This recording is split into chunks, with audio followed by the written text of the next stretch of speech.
আসসালামু আলাইকুম রহমতুল্লাহি ওবারাকাতু। প্রিয় শিক্ষার্থীরা, 2 মিনিটস স্টাডিতে সকলকে স্বাগতম।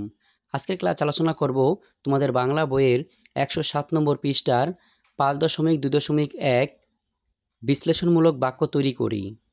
এখানে দেখো একটি ছক রয়েছে। এই ছকের ভিতরে 5টি দেশের 3টি খাতের বিভিন্ন ব্যয় বা খরচ দেখানো হয়েছে। এই 5টি দেশের বিভিন্ন ব্যয় বা খরচের উপর তুলনা করে একটি বিশ্লেষণমূলক লেখা তৈরি করতে হবে, যা 108 নম্বর পৃষ্ঠায় 5টি বাক্য তৈরি করতে বলা হয়েছে। এই যে ছকের ভিতরে যে সমস্ত উপাত্তগুলো দেওয়া আছে 5টি দেশ সম্পর্কে, খাদ্য, পোশাক এবং বিনোদন খাতের, এই উপাত্তের উপর ভিত্তি করেই 108 নম্বর পৃষ্ঠায় যে 5টি বাক্য লিখতে বলা হয়েছে সেই বাক্য 5টি লিখতে হবে।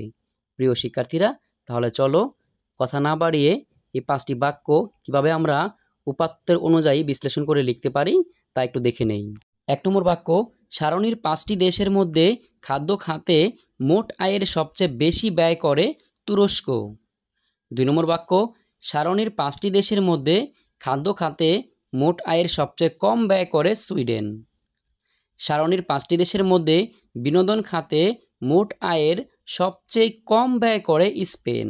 সারণীর 5টি দেশের মধ্যে পোশাক খাতে মোট আয়ের সবচেয়ে বেশি ব্যয় ইতালির।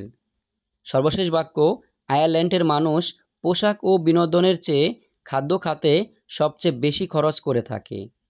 প্রিয় শিক্ষার্থীরা, আজকের মতো ক্লাস এই পর্যন্তই। যদি তোমাদের ক্লাসটি ভালো লেগে থাকে তাহলে বন্ধুদের মাঝে শেয়ার করে দিও। আর পরবর্তী ক্লাসগুলো পাওয়ার জন্য 2 মিনিটস স্টাডির সাথেই থেকো। ধন্যবাদ সকলকে।